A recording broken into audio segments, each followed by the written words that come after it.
Okay, so let's begin. Buenos días. Bienvenidos, benvindos. Les presentamos InteLex Past Member Collection.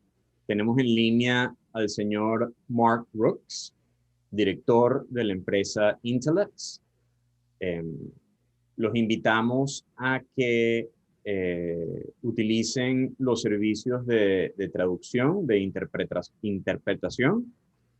Si tienen cualquier pregunta, estamos a la orden. Y también tenemos a Ingrid en caso de que tengan cualquier pregunta. Gracias. Mark, welcome. Thank you. I'm Mark Brooks. I'm president of InteLex Corporation. And I'm here to introduce to some of you and reintroduce to others, perhaps, InteLex Past Masters.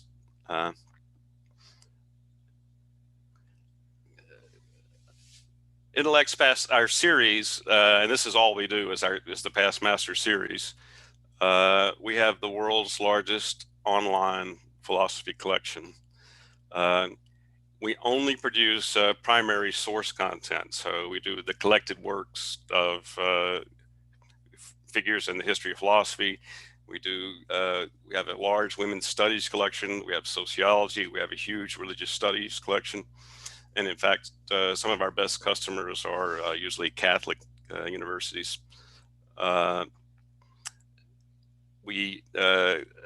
In our philosophy collection, for example, we have Wittgenstein, we have Foucault, we have collected letters of Charles Dickens, complete works of Thomas Aquinas, the U.S. philosopher John Dewey, and we always try to acquire content in scholarly editions, and we license content from the leading academic publishers in the world. We publish both in the original language and in English translation. What distinguishes us, and I mean, one of the questions we always get is, well, we can find some of this content on the internet, but we emphasize quality over quantity. First of all, our texts are highly accurate. We generally strive for no greater than one error every 100 pages or so. We don't always achieve that, but we spend a lot of money to create very clean texts. And our content emphasizes scholarship. So oftentimes the apparatus, the footnotes, etc., is larger than the text itself. We don't do any secondary content though. So all the scholarship comes with the text itself. Again, we have content from the world's leading academic publishers. I think we have over 50 collections from Oxford University Press. We have a number of collections from Harvard University Press, from the French publisher Gallimard, from the German publishers Walter de Gruyter, Felix Meiner, et cetera, et cetera.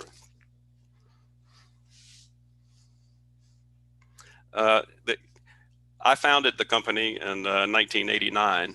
When I was getting my PhD in philosophy, I would go through indexes in books, and it occurred to me that it would be a lot more useful if I had this material in electronic form and I could do searches for content. It would be much faster for me in my research. So that was my initial idea. So I finished my PhD in 1987. Spent 2 years doing artificial intelligence work in the computer science department at North Carolina, Chapel Hill. And I founded the company in 1989 after I finished there. Our first collections we sold on 360K floppy disks. I think it was a collection of Locke, Berkeley, and Hume.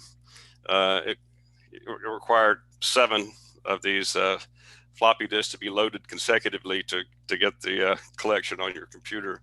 It was a fraught process. In 1993, we produced our first CD-ROM.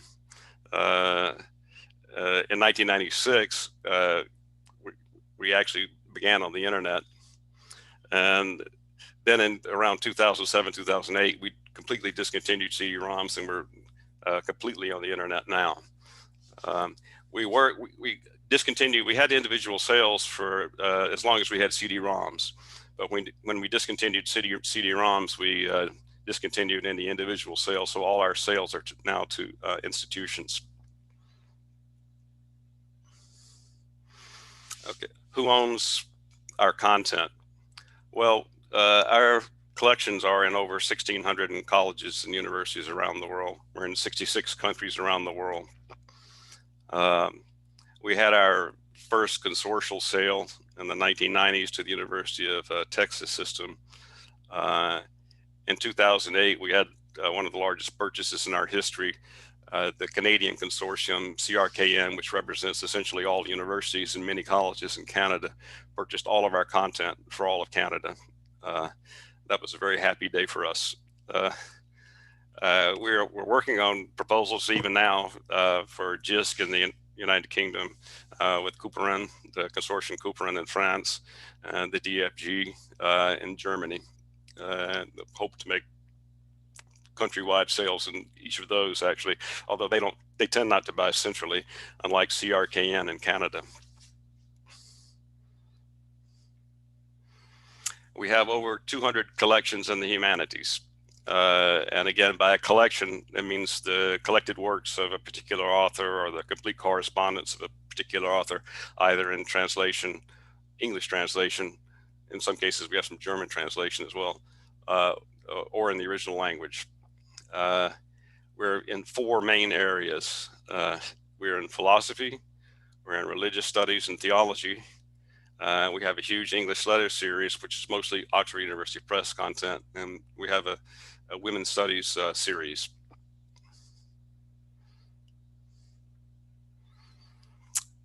Again, in philosophy, again, it's primary source content, the original work of the authors, either in translation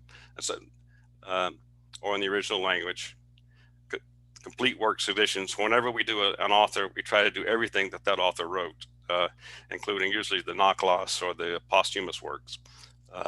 And again, we try to, where possible, we make deals with the scholarly publishers for these collected works editions. And again, we do original language and English translation. We have a lot of unique content, which you cannot find actually in print. So for example, for Ludwig Wittgenstein, one of the most important philosophers of the 20th century, we have his complete Nachlass. Wittgenstein published very little actually in print while he was alive. Oxford University Press actually produced a CD-ROM of his content, but they gave it to us to put online. So we have it. We're the only place you can find all of Wittgenstein online. We have the important U.S. philosopher John Dewey. We have, for example, we work with scholars sometimes to create editions that reflect their interests. So we had a scholar at the University of Chicago who was one of the world's greatest experts on Henry Sidgwick. And he put together for us collected works of Sidgwick, who was an important utilitarian philosopher. In France, we worked with Gallimard to do the collected works of Michel Foucault. Going back to Dewey, we also work with academic centers to produce content. So we worked with the Center for Dewey Studies. First, they had there was a 37-volume collected works edition that was published in print, and we digitized that back in around 1997, I think. And then we added a couple of supplemental volumes, courtesy of the Center for Dewey Studies. Something that never appeared in print, though, was the complete correspondence of Dewey, over 30,000 letters. And again, it's only in electronic form, only on our platform. If published in print, it would probably run to around 40 volumes. We also have a lecture series of John Dewey that, again, only exists in electronic form and only on our platform. And again, with Wittgenstein, we have his complete correspondence we produced in association with the Brenner Archive at the University of Innsbruck in Austria. That doesn't exist in print and exists only on our platform. We have two other collections of Wittgenstein. Again, his Nachlass, which I mentioned earlier, which Oxford offered on CD-ROM, but gave to us to put on the internet. And another series of, which is one of our very few secondary literature series, which was a print series published in Austria about Wittgenstein. We have a large women's studies series with over 45 collections. A lot of it came from Pickering and Chatto, was licensed from them. They had a large women's studies series, but we also supplemented that series with collections from Oxford University Press, for example, with the collected works of George Eliot. We ourselves produced a Jane Addams series. We have the works of and plays of Frances Burney, collected works of Mary Wollstonecraft and Mary Shelley, who wrote Frankenstein. So,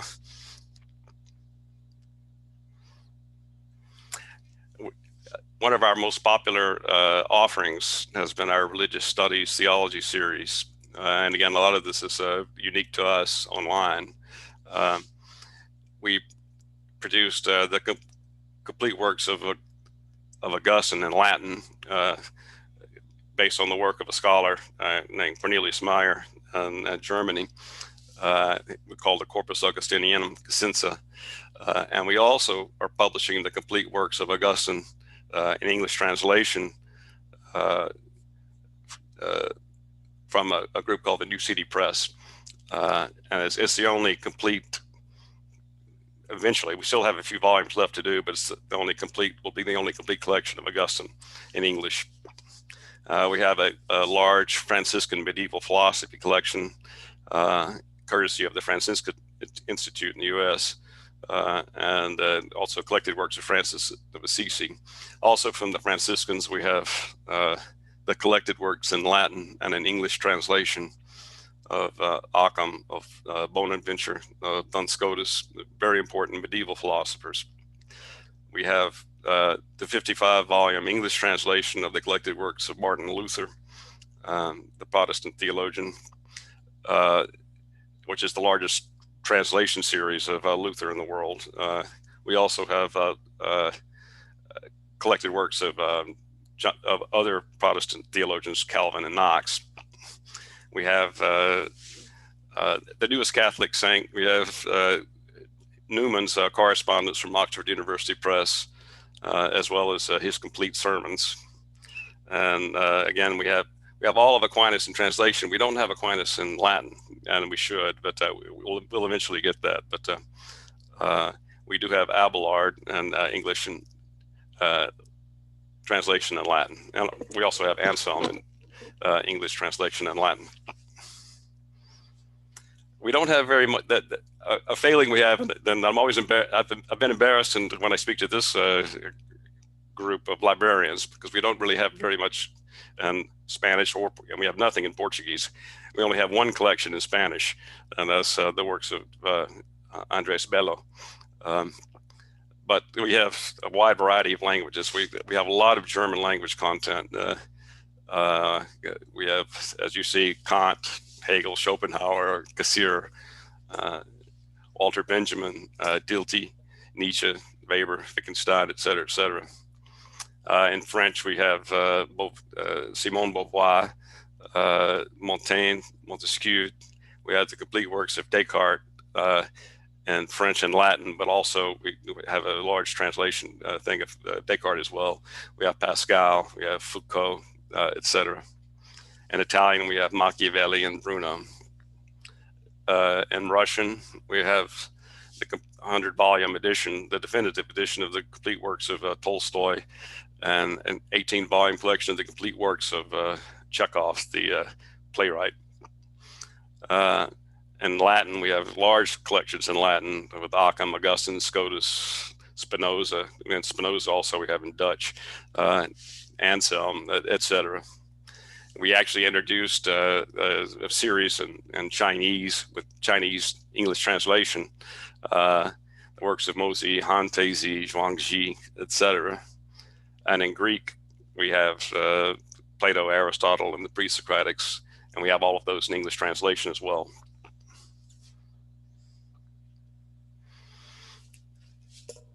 Our large English letters series and our literature series is anchored again by collections from Oxford University Press. Almost all of them are the complete letters of particular figures. So we have actually we have all of Jane Austen's novels as well, but we have letters and novels of Mary Shelley, letters and novels, plays from Frances Burney. We have the complete letters of Charles Dickens, complete letters of Thomas Hardy. And again, we have also for philosophers, we have collected letters of John Locke, Thomas Hobbes, David Hume, Francis Bacon, all of those from Oxford University Press. And we have an important collection we've got is the collected letters of the William Butler Yeats, the important Nobel Prize winning Irish poet. Oxford's producing a new collected works edition in print, but they're a long way from being finished. But they gave us all of the raw material for what will be like a 15 or 16 volume edition, I believe. I believe they're only up to about volume 6 in the print, though. So, and we have the collected works and collected correspondence of Adam Smith from Oxford.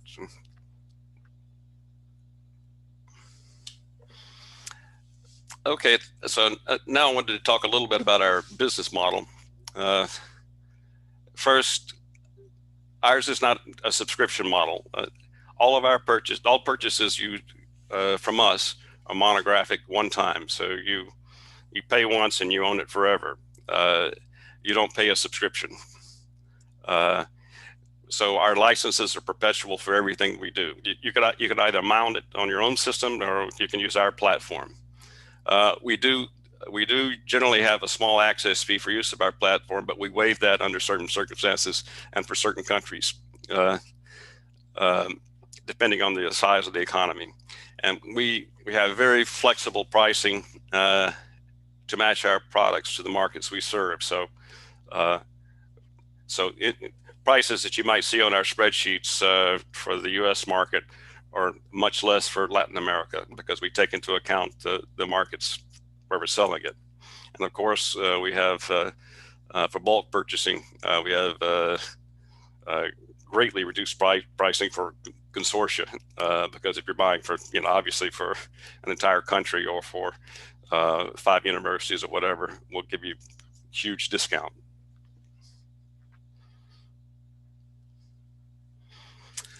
And we introduced a few years ago, and I think 2018, what I called Past Masters Commons. It's an additional incentive for new customers, and it was kind of a gift for our old customers. So if you're an institutional customer of ours, we're adding these collections at no additional charge. It's free, but we only offer it to our institutional customers. So we currently have 14 collections, and we're adding 3 to 4 collections per year. I think we're about to. I think this year we'll be adding. I think the Oeuvre of Auguste Comte, the French philosopher, and that'll be in French. We have a Scottish philosopher named Dougal Stewart. We're adding his collected works. We have a British philosopher, an idealist from the 19th century, collected works of T.H. Green we'll be adding. And I think we're going to add, and we've actually already finished Facing Pages edition of English translation and Russian of Tolstoy's War and Peace. And we may do Anna Karenina and a couple of others that we'll put up there. But as of right now, we have a very popular Chinese philosophy collection in our Commons series with alternating English and Chinese, English translation in Chinese. And we have pre-Socratic philosophers with Facing Pages Greek and English translation. And also in the series, we have the works of Francisco Suarez, the Spanish theologian and philosopher in Latin. We have Machiavelli, we have Montesquieu, we have Giambattista Vico, the Italian philosopher. We have Peter Kropotkin in English translation, and we have a few other collections. But this has been a very popular series for us because it doesn't cost anything. So,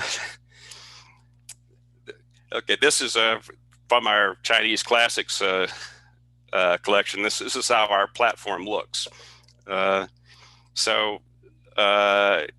This is the works of Zhuangzi, and you see here. This is the Chinese, and below we have this the translation of this Chinese. So, but this is our platform too. As you can see here, you click here and you get the titles. Here we have subjects. Here we have languages, and here's the search button. Contact it, and here you can set the language, which I'll show you in just a moment. But and over here you see the table of contents of this particular collection.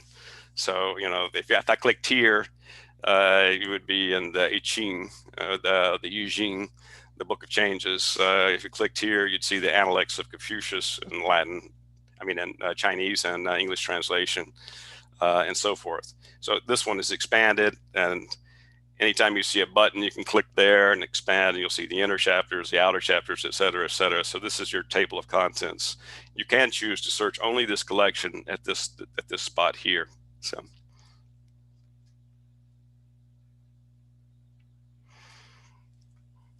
our web platform is based on, it's called XDF. It was developed by the California Digital Library for their own content. So, for the University of California Press, University of California system. Most of our content is in TEI, which was the Text Encoding Initiative, which was an academic initiative for scholarly text created around 2000, I think. Most of our content is in TEI compliant XML. XML, of course, is just a more rigorous version of HTML, which the web uses. But we also do have some searchable image. We don't do that too much. We did it more for, I think, for the Women's Studies collection, but we use searchable image PDFs, and you can search and you see, it goes to the page, et cetera. So it's more page-based, more image-based, but fully searchable because the text lies behind the images.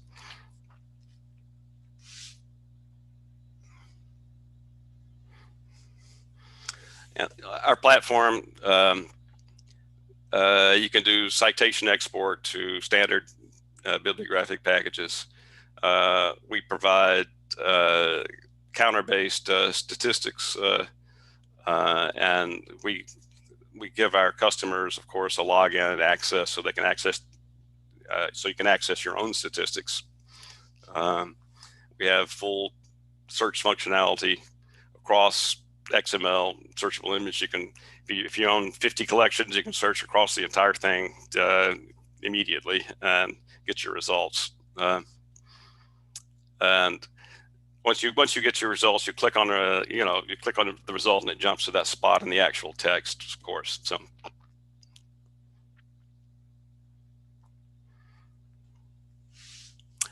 again, this is looking at the opening screen of our platform. And I've just highlighted here that you can set the language of the interface. So in here, you'll see the list of the titles available to you. And of course, you'll only see what you own. And of course, if you're a customer, you'll also see our Past Masters Commons titles as well. So here I'm going to click on the set language. And so now this is the interface has been set to Spanish. So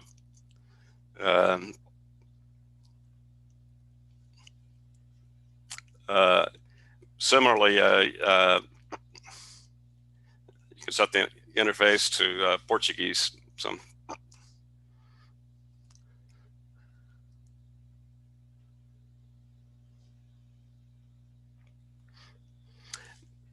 Now, if I click on search, I can go to this page, and this is what our search looks like. Here you can choose, you can do all the titles, or you can select one or more titles, whatever you want. So you can limit results to a particular author. You can sort results by author.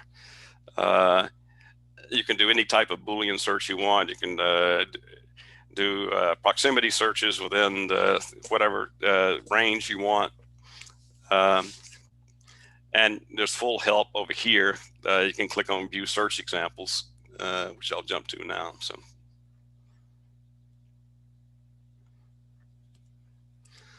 So here's the search. It's all pretty self-explanatory. I think anyone who's dealt with any search platforms online, I think will be able to handle this easily enough. But so here's for example, a number of different examples of how to search on our platform.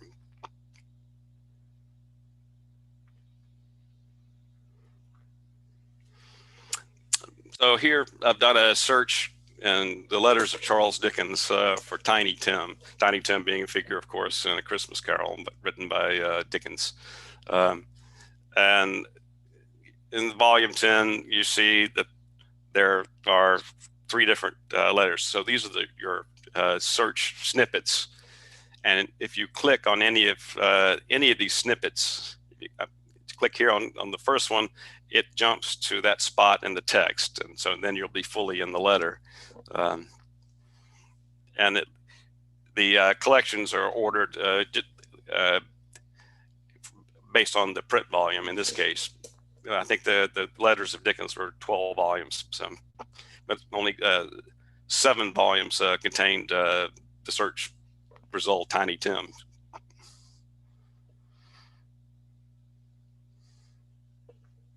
So here I've clicked on one, and this was Tiny Tim observed, God blesses everyone, Charles Dickens, et cetera, et cetera. So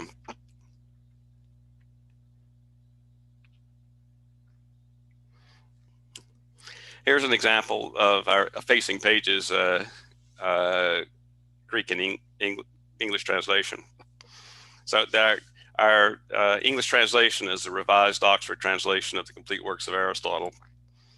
And we use the definitive edition of the Greek as well. So we've matched up page by page each. So you can search either the Greek or the English and then see the other. So if someone, it's a great tool for someone who's learning Greek. It's also a great tool for someone who has rusty Greek, but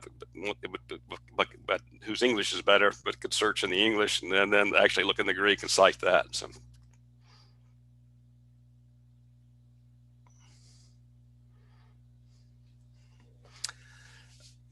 Forthcoming, we've been trying, particularly, to get some Spanish language content, and we haven't been very successful at it yet. But we're recruiting Spanish and Portuguese content. We'd like to do translations of all major languages and pair them eventually with the original language. So we have important, say, Spanish or Portuguese translations of the works of Immanuel Kant, or who we have in German. We don't have Kant in English yet, but we'd like to have for all the major languages translations.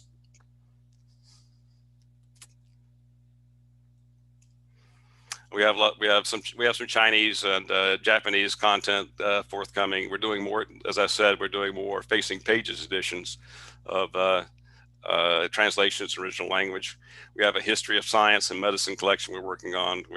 We already have Darwin. We already have Boyle, but we're working on Lavoisier, Priestley, et cetera, et cetera. But we've had some requests for, in particular, history of science content.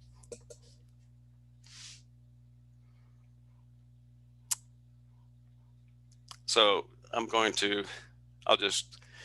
that's all of my slideshow. I'm going to jump to here. This is our spreadsheet of everything that we have. So and I hope that many of you will request this spreadsheet. I've organized it by titles, by subject matter. This is, for example, all of our philosophy and religion titles. So again, Anselm from Oxford. We have Aristotle from actually Princeton publishes that now, but we have complete works of Augustine. And here's Beauvoir. We have Jeremy Bentham, Giordano Bruno.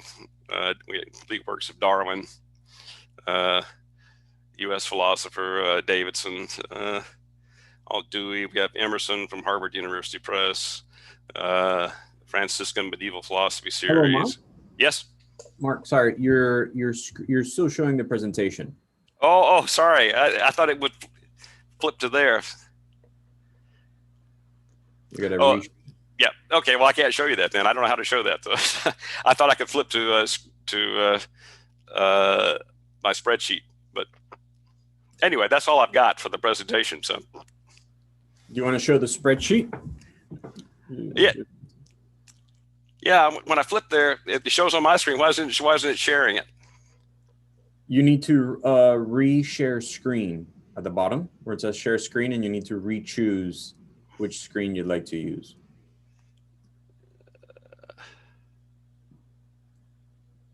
Oh, I see. Okay.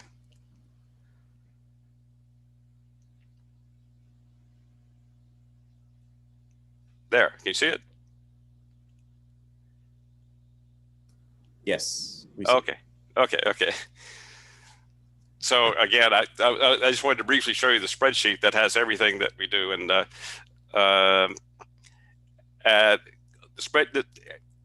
over here in this column, you can see links that go to our website to give you complete bibliographic information on the content.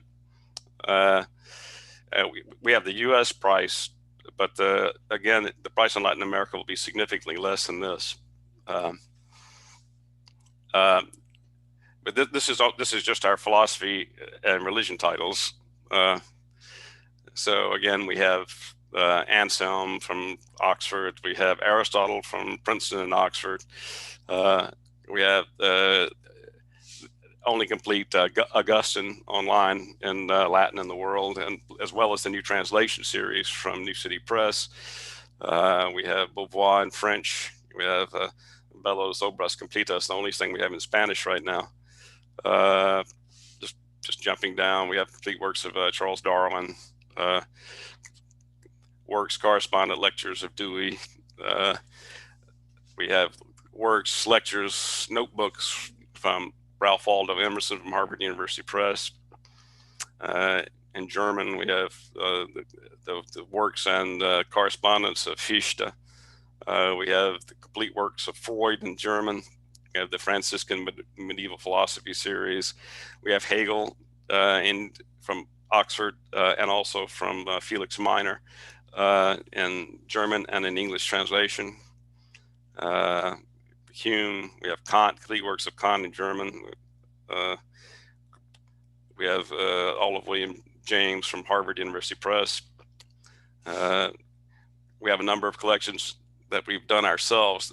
This series by Lamennais, who was an important Catholic philosopher of the 19th century, first translated into English, and the scholar who did the translation gave it to us. It hasn't been published in print. Only complete translation of Lamennais' works, all of Nietzsche and his correspondence and his works. We're doing a lot of work on Charles Sanders Peirce. Actually, we've had a number of purchases from Latin America of Peirce's collected papers, but we're working on his manuscripts. Peirce left about 100,000 manuscript pages, and only about 10,000 of which have been published in print. It's a very difficult job because you have to read his handwriting and transcribe it accurately. And plus, there's a huge amount of logic and mathematical notation, some of which he invented. So it's a difficult project. All of Plato in Greek and English, Schopenhauer in German, and again, lots of Wittgenstein, the medieval philosopher in Latin, Adam Wodenham. So that's what we do. And that's all I've got. Thank you, Mark. I appreciate it. Great presentation. I believe we have some questions for you. Yep. Let's see, give me 1 second. While doing a search, we have a question from Lydia. While doing a search, is it possible to do a search via subject or specialty? For example, mathematic philosophers. That we have, yes, there is a, you can limit it to our categories. The problem is, sometimes like mathematical philosophers, for example, it just depends on, yes, it is possible, but it's based on our categories. So, and people may disagree about the category because whether or not someone's a mathematical philosopher or not, some philosopher may have a small amount of math, some may have a big amount of math. So you're limited to our categories, though, of the way we categorize things. Can we see your categories? Okay. If you want, I can help him showing the category. Oh, he got it. Okay, perfect. Let's see. No.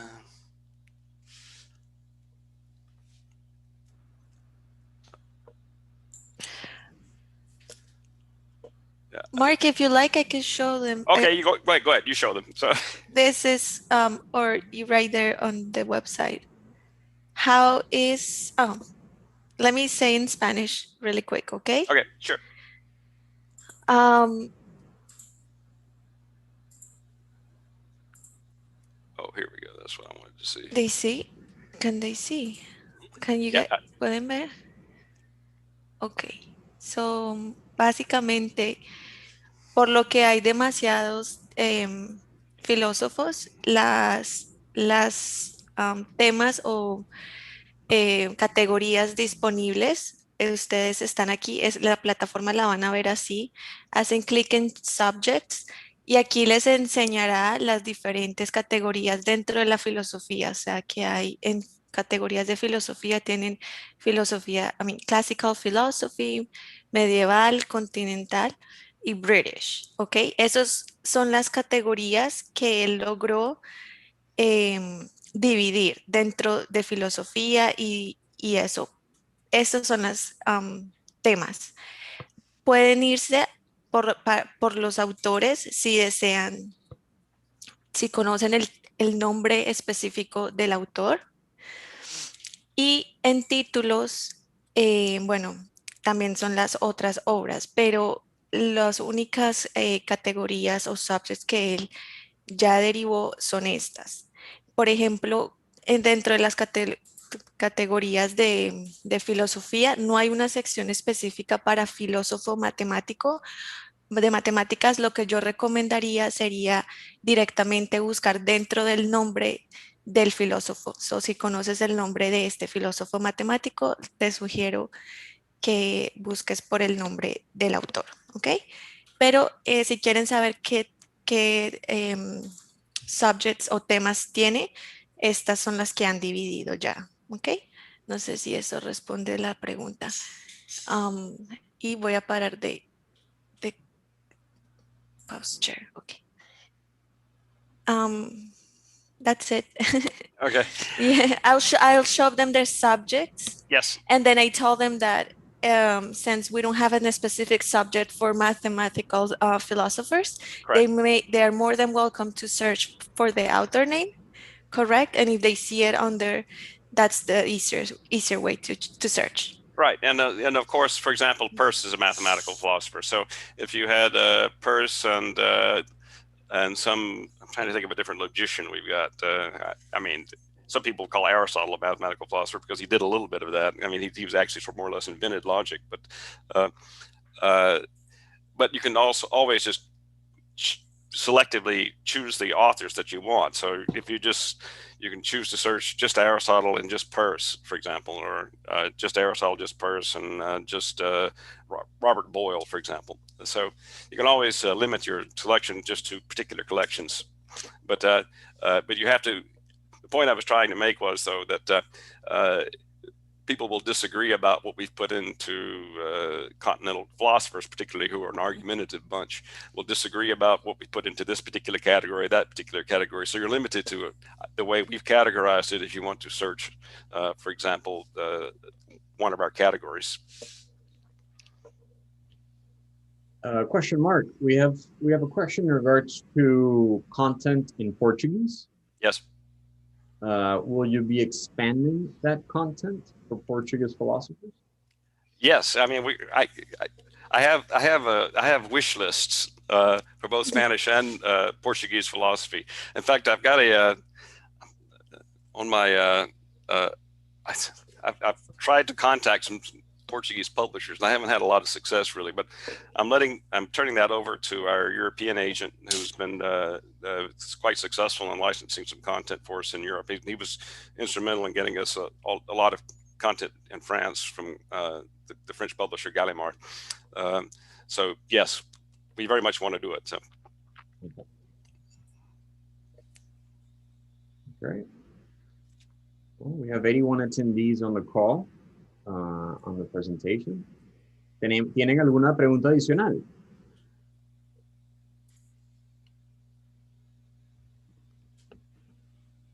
Oh, Gabriel, Dorky preguntó sobre una filósofa. Ella escribió el nombre en español, pero la traducción en inglés quería preguntar con Mark, pero es que no estoy segura que lo pronunció bien en inglés. Aquí está en el chat. Te lo voy a volver a poner.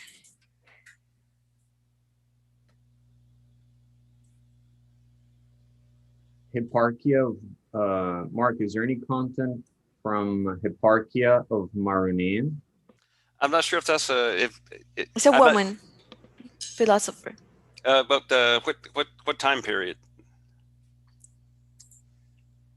She okay. Only thing I can think of, the only place it would be in the it sounds like a pre-Socratic name. So Greece. Yeah. That from 350. Yeah, let me look. I can tell you. I don't know. Yeah, I wasn't. I was searching for it on our content, but I couldn't. I wasn't sure if I could find her. It would be in our pre-Socratics if it's anywhere. So I can tell you in a minute. But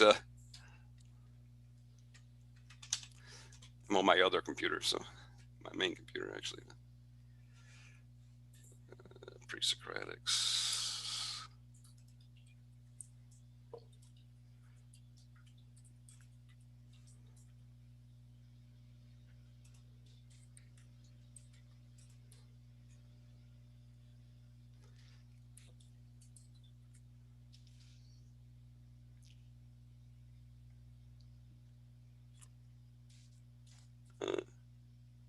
There's a lot of content and a lot of different philosophers in the pre-Socratics. I'm seeing Hippocrates. I'm seeing Hippon of Samos. I don't see this philosopher, the philosopher that you're talking about. If they weren't in the original Diels and Crans edition of the German, we don't have it. Okay, it's okay. Yep. No. We have many more. Yeah. Bueno, sí, let's ask. Si tienen alguna otra pregunta adicional, pueden visitar el booth de InteLex. Al igual nos pueden enviar un mensaje privado. Le damos las gracias por participar en esta reunión.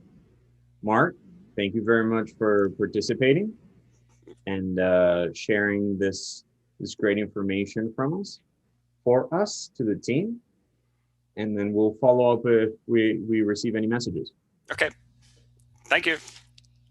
Gracias a todos. Hasta la próxima reunión. We appreciate your help. Thank you, Mark. Bye-bye. Okay.